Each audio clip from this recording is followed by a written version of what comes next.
ये radio Pakistan podcast है। बिस्मिल्लाहिर्रहमानिर्रहीम। अस्सलाम वालेकुम viewers. FM 101 radio Pakistan Sargodha podcast service के साथ आपके प्रेजेंट है मलिक कासिम। हाज़िर खिदमत है, सलाम कबूल कीजिए।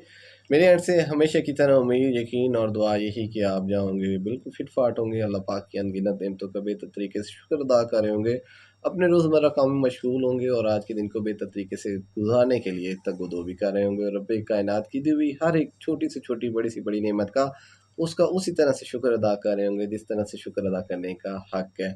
और मैं, आपको पता है कि जब आता हूँ अकेला तो नहीं आता, और मेरी काविश होती है कि वो मेहमान शख्सियात मेरे साथ मौजूद हों, वो लोग मेरे साथ मौजूद हों जिनसे आप बात करना चाह रहे हो, जिनकी एक बात, एक मालूमात मेरे लिए, आपके लिए, जितने भी मेरे देखने वाले हैं उनके लिए मुफीद तर हो और ज़्यादा से ज़्यादा हम उससे फ़ायदा ले सकें। और जो आज मेरे साथ मेहमान शख्सियत मौजूद हैं, किसी तारुफ के मोहताज नहीं, इंचार्ज सूबाई मुतसिब सरगोदा रीजन जनाब इलियास गिल साहब आज मेरे साथ मौजूद हैं। सूबाई मुतसिब, और सूबाई मुतसिब का जब नाम आता है, जितने भी मेरे देखने वाले हैं, ज़ाहिर है आप बखूबी से आगाह भी होंगे, लेकिन कुछ लोग अभी भी मुझे अपने राइट्स का, आपको अपने राइट्स का, जो हमारे बुनियादी हकूक़ हैं, हमें उनकी ही खबर नहीं है। और वो खबर क्यों नहीं है? क्योंकि हम अवेयर नहीं हैं, हमें उस तरह से इंफॉर्मेशन मिली नहीं है, हमने उस तरह से इंफॉर्मेशन लेने के लिए कभी तगदो नहीं की, हमें उस तरह से इंफॉर्मेशन लेने के लिए कभी वक्त ही नहीं निकाला। आज मेरी काविश यही होगी कि मैं ज़्यादा से ज़्यादा आपको क्या कर सकूं, इन्फॉर्म कर सकूं, आपको अवेयर कर सकूं। हमारे जितने भी प्रोवेंशन डिपार्टमेंट हैं, जितने भी वो सरकारी सूबाई इदारे जो मेरे लिए, आपके लिए और डेली बेसिस पे हम आप उससे डायरेक्टली, इनडायरेक्टली डील भी कर रहे होते हैं, उस हवाले से ज़्यादा मेरी काविश रहेगी कि मैं मालूमात आप तक पहुंचा सकूं और पूछ सकूं कि सूबाई मुतसिब और सूबाई मुतसिब के दायरे कार में क्या क्या, कौन कौन सा महकमा आता है और वो अपने काम किस तरह से सर अंजाम दे रहा है। लेकिन इसके साथ साथ कि सूबाई मुतसिब है क्या, ये तमाम तर सवालात हम करेंगे अपनी मेहमान शख्सियत से। सो मूव ऑन करते हैं उनकी तरफ और बातों के सिलसिले को मज़ीद आगे बढ़ाते हैं। अस्सलाम वालेकुम सर। वालेकुम अस्सलाम। सर कैसे हैं, मिजाज कैसे हैं शुक्र, आपके? फर्स्ट क्लास, बहुत सर, अच्छा। जितने भी देखने वाले हैं, मेरे सुनने वाले हैं, लव सूबाई मुतसिब, सर सूबाई मुतसिब है क्या? जी थैंक यू वेरी मच। सूबाई मोहतसिब का जो दफ्तर है ये 1997 में कायम किया गया और इसके अगराज़ व मकासद में अवामुन्नास के हकूक़ का तहफ़्फ़ुज़ करना है। जी जी। और इस हवाले से अवामुन्नास को ये एक फ़ोरम दिया गया है कि हुकूमत पंजाब के निगरानी में चलने वाले तमाम महकमा जात और तमाम अदारे, कॉरपोरेशंस, इनमें अगर किसी फ़र्द के हवाले से या कोई इज्तमाही तौर पे बदइंतज़ामी का इर्तिकाब किया जा रहा है, कोई जायज़ काम करने के लिए नाजायज़ तौर पे तंग किया जी जाता जी। है या बिला वजह, बिला जवाज़ उस पे तवालत अख्तियार की जाती है, काम बर वक्त नहीं होते, जी जी। तो ऐसी सूरत हाल में मुझसे पंजाब को रुजू किया जा सकता है कि ये एक जायज़ काम था, अभी तक नहीं हुआ। एक आज खुद इसने ज़िम्मेदारी थी महकमे की, वो उसने पूरी नहीं की, उसकी तरफ तवज्जो दिलाई जाए। तो मुझसे पंजाब का दफ्तर इन तमाम अमूर को जो इंतज़ामी हवाले से उस महकमे की कारगुजारी के हवाले से होते हैं, उनको टेकअप करता है और कम से कम वक्त में बिल्कुल फ्री ऑफ कास्ट फ़ैसले करते हैं। सर, कम से कम वक्त में बिल्कुल बिला मुआवजा, और इसके साथ साथ कोई किसी किस्म की एनी जेंडर डिस्क्रिमिनेशन, कोई क्लास, कोई स्टैंडर्ड, इन तमाम तर चीज़ों से बालातर होकर सिर्फ एक काज के, एक मकसद के अवामुन्नास को ज़्यादा से ज़्यादा क्या किया जाए, फैसिलिटेट किया जाए। सर, अब बात करते चलें कि का स्लोगन के हर तरह से, हर तरीके से अवामुन्नास की खिदमत की जाए। सर, इस खिदमत को यकीनी करने के लिए एक आम बंदा अपनी आवाज़ आप तक कैसे पहुंचा सकता है? दरख्वास्त देने का क्या तरीक़ाकार है? कौन बंदा दरख्वास्त देने का अहल है? कौन बंदा दरख्वास्त देने का अहल नहीं है? और इसके साथ-साथ जब दरख्वास्त दे दी जाती है, तो कितने दिनों में इस दरख्वास्त पर अमली तौर पे आपकी तरफ से फ़ैसला भी ले लिया जाता है? ये तमाम पाकिस्तानी जो है वो हक़ रखते हैं कि अपने किसी भी शिकवा शिकायत किसी सरकारी महकमे या किसी सरकारी ऑफ़िसर के हवाले से हो, तो वो मुझसे पंजाब को रजू कर सकते हैं। ठीक है। जहाँ तक तरीक़ाकार का तल्लुक़ है, बिल्कुल सादा है। एक सादा दरख़्वास्त जिसमें कम अज़ कम ऐसे मालूमात दे दी जाएँ जिसके तहत फिर दफ्तर आगे कार्रवाई करने के लिए उसको आसानी हो ठीक है। कि फ़लाँ ऑफ़िसर या फ़लाँ महकमा उसने फ़लाँ वक़्त फ़लाँ तारीख़ को मेरे साथ ये नाइंसाफ़ी की है। तो वो सादा दरख़्वास्त दे सकता है और वही सादा दरख़्वास्त जो है ना वो हमें ईमेल की सूरत में ठीक है। भेज सकता है। अगर वो भी सहूलत दस्तयाब ना हो तो बज़रिया डाक, पाकिस्तान पोस्ट या कोई भी जो इस वक़्त पोस्ट ऑफ़िस के जी, हवाले जी। से हैं एजेंसीज़, वो हमें दरख़्वास्त भेज सकता है। और एक फ़ैक्स नंबर है हमारा, फ़ैक्स नंबर पे वो फ़ैक्स भी अपनी एप्लीकेशन कर सकता है। जी। सर, दरख़्वास्त देने के बाद क्या तरीक़ाकार होता है? उस पे स्पेशली चेक एंड बैलेंस किस तरह से किया जा रहा होता है? और फिर उस पे जो साइल होता है सर, उसको इंसाफ़ कितने दिनों में फ़राहम कर दिया जाता है?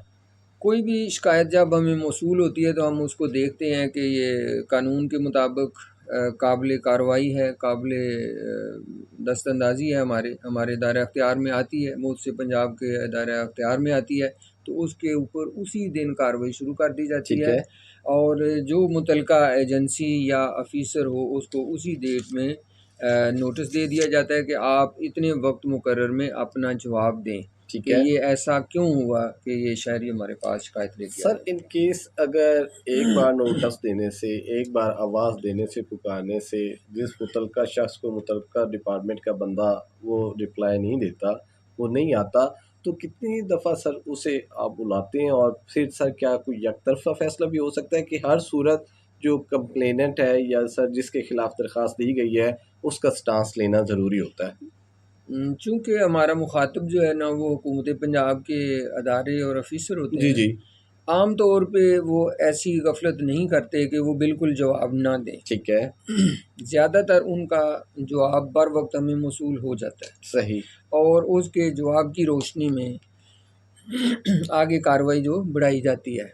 तो हमारे पास जो टाइम है वो हम ज़्यादा से ज़्यादा 45 दिन और 45 से 60 दिन में हम किसी भी शिकायत का फ़ैसला कर देते यानी हैं। कि 2 माह के अरसे के दौरानिए में हमने हर सूरत उस दरख़्वास्त पे फ़ैसला देना होता जी, है। बिल्कुल। सर, क्या समझते हैं कि कौन से ऐसे महकमे हैं या कौन-सी ऐसी दरख़्वास्तें हैं जो किसी भी साइल की तरफ से दी गई हैं, वो उस ज़िम्रे में नहीं आती कि उनको आगे लेके चला जा सके? वफ़ाकी हुकूमत के जो महकमे हैं उनके हवाले से अगर कोई दरख़्वास्त देता है तो उसके ठीक है। ऊपर हम कोई कार्रवाई नहीं करते। ठीक है। इसी तरह हमारे जो ख़ारजा अमूर हैं पाकिस्तान के उस महकमे के ख़िलाफ़ या जो हमारे दफ़ाई महकमे जी, हैं, जी। उनके हवाले से हम जो है दरख़्वास्त नहीं सुनते। इसी तरह अगर कोई मामला किसी मजाज अदालत में ज़ेर समाअत हो, ठीक है। तो ऐसे मामले को भी मुतसिब का दफ़्तर टेक अप नहीं करता, ना उस पे हम फ़ैसला करते। सर, मुतसिब की तरफ से, मुतसिब दफ्तर की तरफ से आने वाले डिसीजन को, मिलने वाले फैसले को, क्या कंप्लेनेंट को तो ज़ाहिर है वो काबिल कबूल है, लेकिन इन केस क्या सर उसे चैलेंज किया जा सकता है? और चैलेंज किया जा सकता है तो कितने अरसे में वो चैलेंज किया जा सकता है? कौन चैलेंज कर सकता है और किसको ये अथॉरिटी दी गई है? हर शिकायत में देखें 2 फ़रीक होते हैं, एक शिकायत करने वाला है और एक वो जिसके खिलाफ शिकायत की गई है। तो दोनों को हक़ हासिल है कि वो मुतसिब के फ़ैसले के ख़िलाफ़ 1 महीने के अंदर गवर्नर पंजाब को अपनी अर्ज़दाश्त और रिप्रेजेंटेशन पेश कर सकते हैं। ठीक है। जी। इस चीज़ को कम चैलेंज किया जा सकता जी, है। बिल्कुल, ठीक। बिल्कुल। सर, अब स्पेशली अगर बात करते चलें सूबाई महकमों के हवाले से, हुँ, और इसमें सर जो सर-ए-फ़हरिस्त है आजकल हालिया दिनों में जो एक चीज़ ज़्यादा सर्कुलेट कर रही है वो है गिराव फ़रोशी के हवाले से। हुँ। और इस हवाले से हमें पता चलता है कि जी स्पेशली रेट लिस्ट तो होती हैं, रेट लिस्ट बता दी जाती हैं, लेकिन उन रेट लिस्ट पर उन चीज़ों को फ़ॉलो नहीं करवाया जा रहा होता।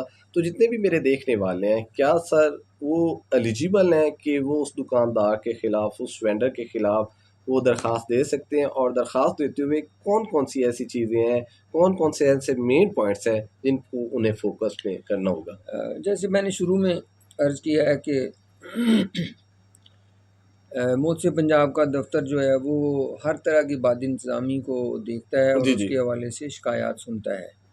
ग्रां फरोशी के हवाले से जो पहला स्टेप हुकूमत ले सकती है वो ये है कि सही रेट का मुकर्रर करना, रेट लिस्ट का मुरतब करना। जी, जी।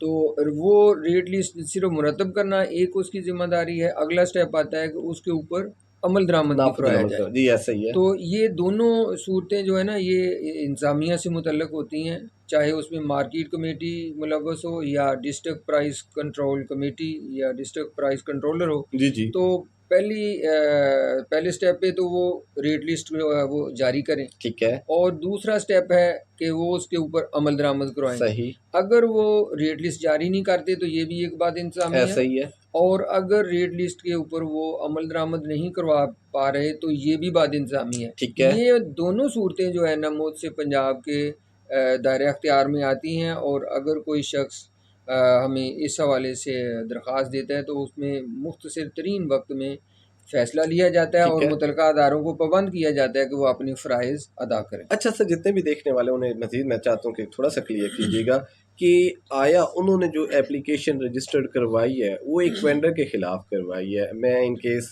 फॉर एग्ज़ाम्पल सब्ज़ी लेने गया हूँ और मुझे सब्ज़ी के जो नर्ख़ हैं, हुँ। वो जो एक मुजवज़ा नर्ख़ हैं, जो एक मुकर्रर किए गए हैं, उनसे ज़्यादा की अगर मेरे से वसूली कर ली जाती है, तो क्या सर वो जो मेरे एंड पे जो कंप्लेंट रजिस्टर्ड की गई है, वो सर उस दुकानदार, उस वेंडर के खिलाफ होगी या मुख्तलिफ ये जो दोनों आपने बताया कि प्राइस कंट्रोल जो स्पेशली हैं, उसके बाद जो इन्होंने नाफ़िज़ुल अमल करवाना है, वो तीनों इसमें शामिल होंगे? नहीं, ऐसा नहीं है। जो कोई जुर्म का इर्तिकाब करता जी, है जी। कार्रवाई भी उसी के खिलाफ होती है। ठीक है। अगर आपको एक दुकानदार वो सब्ज़ी जी, फ़रोश जी। है या वो फ्रूट फ़रोश है, जी, फल जी। फ़रोश है, जी, जी। वो अगर आपको मुकर्रर नर्ख़ से ज़्यादा पे कोई चीज़ फ़रोख्त कर रहा है, जी। तो आप उसके खिलाफ जो फ़ौजदारी या क्रिमिनल प्रोसीडिंग है वो करवाना चाहते हैं तो आपको नियरेस्ट जो असिस्टेंट कमिश्नर है उसको रुजू करना ठीक पड़ेगा। है।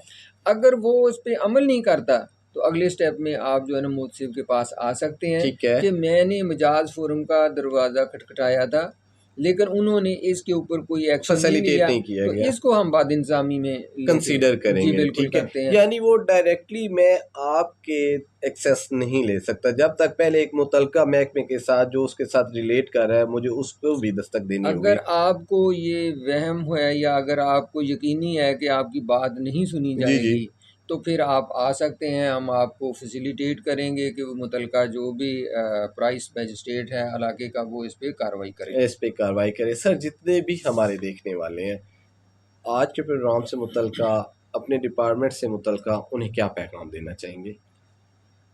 मेरा यही पैगाम है कि अगर आपको हुकूमत पंजाब के किसी भी महकमे के हवाले से किसी कारपोरेशन, किसी यूनिवर्सिटी कुछ भी आपको इंतज़ामी हवाले से कोई शिकवा शिकायत है, तो आप बिला झिझक और बग़ैर वक्त ज़ाया किए मोर्चे पंजाब के दफ़्तर वाक़या सरगोदा शहर में आप तशरीफ़ लाएँ। आपको बाइज़्ज़त तरीके से वसूल किया जाएगा, खुशामदीद कहा जाएगा और अगर आपकी दरख़्वास्त जो है ना वो मेरिट पे है और हमारे दायरे अख्तियार में है, तो हम उस पे फ़ौरी तौर पे कार्रवाई करेंगे, जिसमें आपको ना तो बार-बार अदालतों की तरह चक्कर लगाने हैं और ना ही आपका कोई अज़ाफ़ी ख़र्च इसके ऊपर आएगा। तो हम खुशामदीद कहते हैं और हमें खुशी होती है कि अगर हम किसी हक़दार को उसका हक़ दिला हक सकें। दिला अगर सकें। किसी की के साथ कोई ज़्यादती किसी अंदाज़ में भी हुई या बाद-इंतज़ामी की किसी भी कोई भी शक्ल हो, तो उसका अज़ाला हम करते हैं, कम से कम वक़्त में और ये हमारे लिए बाइस इत्मीनान है। इत्मीनान है और यही हमारा मोटो है, लेकिन ज़रूरत इस समय की कि मुझे, आपको, हम सबको अपने हक़ के बारे में इल्म होना चाहिए। हमें पता होना चाहिए अपने हक़ पर और सबसे बड़ी बात ये है कि जो हम खामोशी इख्तियार कर लेते हैं या जो हमें डिक्टेट कर दिया जाता है कि जी ऐसा तो कुछ नहीं होना, तो सर ये सरासर गलत है। ऐसा सब कुछ हो सकता है अगर मैं, आप, हम सब करना चाह रहे हों और बारिश का पहला कतरा मैंने, आपने, हम सब ने ही बनना है कि अगर हम देखते हैं कि कई बात इंतज़ामी हो ऐसा है, उस पे आप देखते हैं तो आवाज़ बुलंद कीजिए। आज का प्रोग्राम यहीं तक। अपने प्रेज़ेंटर मलिक कासिम को, मेरे साथ मेहमान शख्सियत इंचार्ज सूबाई मुंतसिब सरगोदा रीजन जनाब इलियास गिल साहब को और मुझे तकनीकी मामलत रही मोहम्मद नवाज़ शफ़ीक को दीजिए इजाज़त। टेक केयर एंड अल्लाह हाफ़िज़।